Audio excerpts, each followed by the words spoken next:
जय Shivrai. Good evening.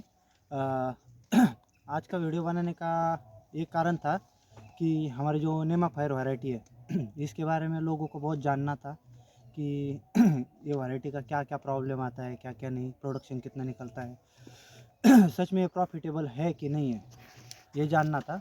तो इसी बात पे अभी चालू करते हैं नेमा फायर वैरायटी का। ये तो सबसे पहले एक बार आप सेटिंग देख लो कि इसकी सेटिंग कैसी है। एक एक ब्रांच देख लो। हर आगे आइए भैया। आप देख सकते हो एक एक लाइन में एक एक ब्रांच पे इतनी इतनी सेटिंग है, जिसका हर्टिंग अभी बाकी है।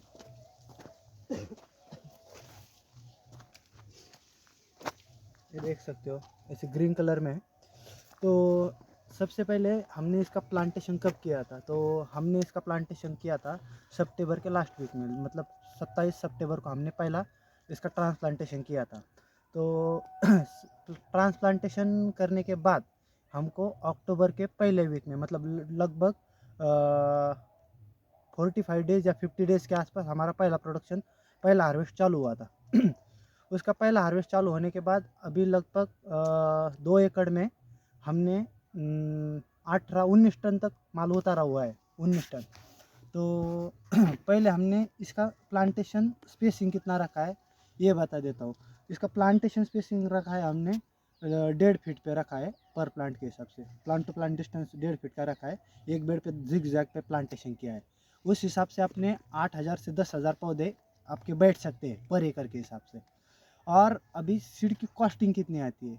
तो इस सीड की कॉस्टिंग लगभग 4.5 रुपये का सीड आता है। अगर आप नर्सरी में बनाने दे दोगे तो उसका 50 पैसा या 1 रुपये के आसपास चार्ज पड़ेगा आपको। तो लगभग 5.5 रुपये तक आपको एक सैपलिंग पड़ सकता है।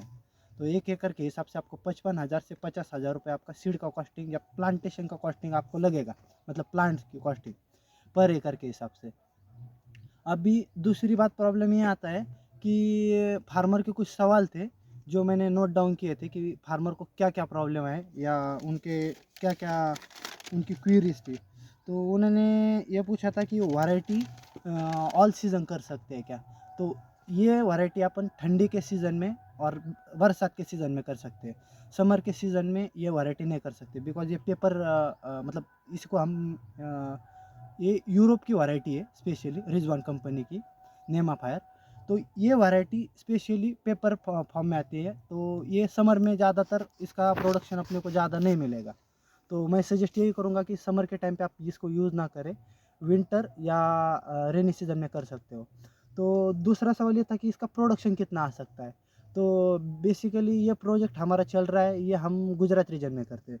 आप जैसे कि देख सकते हो इसकी सॉइल जो है इतनी फर्टाइल नहीं है यहाँ पे। लगभग इसका ओसी वगैरह देख लेंगे, ऑर्गेनिक कार्बन वगैरह, तो इसका लगभग 0.6 0.55 इसके आसपास आता है। तो इतनी फर्टाइल लैंड नहीं है। फिर भी मैं यहाँ पे 30 टन या 35 टन तक तो निकाल के ले लूँगा, क्योंकि अभी हमारा लगभग 45 डेज़ में हमने कितना उतारा है, लगभग 19 टन के आसपास उतरा है, 18-19 टन के पास। तो मैं यही सजेस्ट करूँगा कि मैं 30 टन तक तो चला जाऊँगा, 30 से 35 टन तक। तो अगर आपकी लैंड गुजरात, मतलब गुजरात छोड़ के गुजरात या राजस्थान ऐसे छोड़ के अगर आपकी लैंड फर्टाइल रीजन में आती है, महाराष्ट्र रहती है या पंजाब साइड वगैरह रहता है, तो वहाँ की ज़मीन कैसी है, फर्टाइल लैंड है। तो वहाँ पे आपका प्रोडक्शन लगभग 50 टन तक भी क्रॉस कर सकते हो आप। ये पहली बात। दूसरी बात क्या होता है कि फार्मर्स का सवाल ये है कि हमारे यहाँ पे ब्लैक थ्रिप्स वगैरह अभी ज़्यादा आ रहा है या वायरस का प्रॉब्लम आ रहा है। मैंने अभी लगभग 20,000 पौधे लगाए हैं इसमें, ना वायरस का इशू आ रहा है ना कुछ आ रहा है। एक बार ये देख सकते हो, पत्ता एकदम हरा भरा है थ्रिप्स का। मैं जब तक, मतलब अभी लगा कि मेरे को कम से कम 3 महीने हो गए हैं। मैंने शायद एक ही बार एक्सपोनस नाम का एक महंगा दवा मंगाया है, नहीं तो इसमें फिप्रोनिल, इमिडा वगैरह ऐसे हल्के हल्के दवाएँ मारता हूँ। ये बहुत रेसिस्टेंट है, आपका इंसेक्ट का अटैक ज़्यादा होगा ही नहीं इसमें।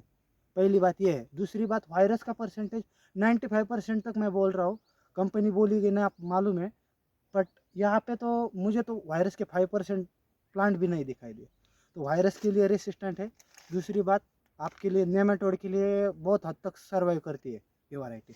लास्ट सीज़न में हमने इसमें कलर कैप्सिकम लगाया था, तो नेमाटोड की वजह से हमारा वो प्लॉट चला गया था। तो अब तक ठीक ठाक चल रहा है, ना ना हमें नेमाटोड का इश्यू दिखाई दे रहा है, ना हमारा थ्रिप्स का या ब्लैक थ्रिप्स का या सकिंग पेस्ट का कुछ इश्यू दिखाई दे रहा है। तो जहाँ तक मैं जानता हूँ ये प्लॉट हम अप्रैल एंड तक चलाने का ट्राई करेंगे। अभी भी हमारे पास जनवरी, फरवरी, मार्च है, तो तीन साढ़े 3 महीने में हम लगभग 30 से 35 टन तक पर एकड़ के हिसाब से निकाल लेंगे। और इसका मार्केट रेट क्या रहता है, तो मार्केट रेट इतना रहता है कि कम से कम हमने जब स्टार्टिंग में लगाया था तो पहले कुछ 2 या 3 हफ्ते हमको 45 का रेट मिला था। अभी लगभग 18 रुपये चालू है। बीच के टाइम पे हमको 35-40 के आसपास मिल रहा था। तो अगर हम आखिरी के सीज़न तक हमको 25 रुपये इसका भी रेट मिलता है और 30 टन तक भी निकलता है अपना प्रोडक्शन, तो 25-75 लगभग 7.5 लाख रुपए का माल निकलता है। और अभी आपको पूरा एस्टिमेट बता देता हूँ कि इसमें एस्टिमेट किस तरह से चलता है। तो आपको बता देता हूँ इसमें एस्टिमेट। तो पहले प्लांटेशन कॉस्ट जो आती है आपकी, जब आप पौधा मंगाते हो तो आपका प्लांटेशन कॉस्ट आता है लगभग 5 रुपये का पौधा बोला था मैं। 10,000 पौधे लगेंगे, 55,000 या 50,000 पकड़ लो, 50,000 के पौधे लग गए। उसके बाद आपका दवाई खर्चा जो 5 महीने 6 महीने तक अपनी कैप्सिकम चलेगी। इसमें ज़्यादा कुछ एक्सपेंसिव फर्टिलाइज़र या एक्सपेंसिव इसकी ज़रूरत नहीं पड़ती। वीकली एक बार वाटर सोल्युबल दे दो डोज के हिसाब से, तो भी एकदम सस्टेन कर दी है वैरायटी है। तो 1 लाख रुपए या 1.25 लाख रुपए भी आप पकड़ लेते हो इसका कॉस्टिंग, 1.5 लाख पकड़ लो इसका, तो भी 1.5 लाख रुपए इसके, 50,000 रुपये अपने प्लांटेशन कॉस्ट। और हम यहाँ पे हमारे रीजन पे क्या करते हैं कि ये 4 रुपीज़ पर केजी के हिसाब से हार्वेस्टिंग के लिए दे देते हैं। तो लगभग 30 टन के हिसाब से 1 लाख 1.2 लाख मतलब उसके हो गए। तो अभी टोटल खर्चा आपका नहीं बोलेंगे तो भी 3 से 3.5 4 लाख तक जाएगा, मिनिमम 4 लाख तक जाएगा, उससे ज़्यादा होगा ही नहीं। और प्रोडक्शन आपका लगभग साढ़े 7-8 लाख तक जाता है। तो 3-3.5 लाख रुपए एकड़ के हिसाब से मिनिमम रहते हैं, मिनिमम टू मिनिमम रहते हैं। अगर आप महाराष्ट्र रीजन से बिलोंग करते हो तो आपका प्रोडक्शन 50 टन तक भी जा सकता है। तो मैं तो मिनिमम की बात कर रहा हूँ, मिनिमम 4 से 5 लाख रुपए आपको तो इसमें रहने ही रहने। तो और दूसरी बात, कलर कैप्सिकम के कंपेरेटिवली ये क्यों भारी है या ग्रीन कैप्सिकम के कंपेरेटिवली क्यों भारी है। आज की कंडीशन में सकिंग पेस्ट का अटैक अगर कैप्सिकम पे होता है तो उसको मिनिमम रिकवरी के लिए आपको कितना टाइम लगता है, 1 हफ्ते तक लगता है मिनिमम। पत्ता अगर मुड़ भी जाता है ना तो रिकवरी के लिए मिनिमम 7 दिन लगते हैं। अगर थोड़ा हेवी अटैक होता है तो 1 महीने तक पौधा शॉक में चला जाता है, पूरा नया पत्ता निकलता ही नहीं। बट इसका वो प्रॉब्लम नहीं है, आपको पहले से ही ना खर्चा इसको आपको फर्टिलाइज़र में ज़्यादा देना पड़ेगा, ना इंसेक्ट मतलब इंसेक्ट का अटैक भी नहीं आता, तो आपका स्प्रे का वगैरह खर्चा भी कम आता है।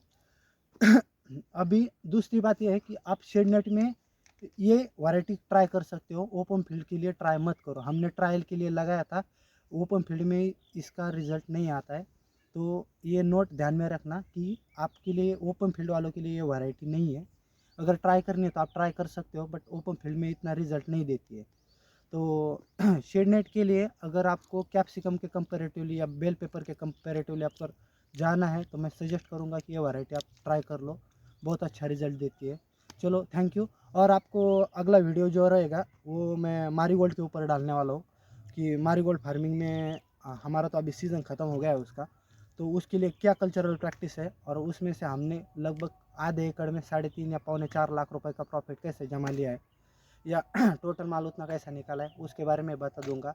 और एक वीडियो आने वाला है, जो फार्मर मेरे कांटेक्ट में थे उन्होंने मुझे नेमा फायर का भी बताया था। बट उन सबसे ज़्यादा मुझे डिमांड इस बात की थी कि सर हमारे उस पर ब्लैक थ्रिप्स का अटैक ज़्यादा था, तो उसके लिए कुछ ऐसे कॉम्बिनेशन बताइए जिससे हमारा ब्लैक थ्रिप्स कंट्रोल में आ सके। तो मैं ट्राई करूँगा कि 1 या 2 दिन में ब्लैक थ्रिप्स कैसे कंट्रोल कर सकते हैं या उसके लिए कौन कौन सी दवाई यूज़ करें, कौन सी प्रैक्टिसेस यूज़ करें, तो वो भी बता दूंगा। तो अब उसका वीडियो 2 दिन बाद आएगा। तो चलो थैंक यू फार्मर्स, सपोर्ट करते रहिएगा। और अगला वीडियो आएगा तो उसके लिए आपको पहले पता चलना चाहिए कि उसका आने वाला है, तो बेल आइकन दबा देना। और चैनल को लाइक नहीं किया होगा, शेयर नहीं किया होगा तो शेयर करो, लाइक करो, सब्सक्राइब करो। चलो thank you, have a good day, bye, जय हिंद।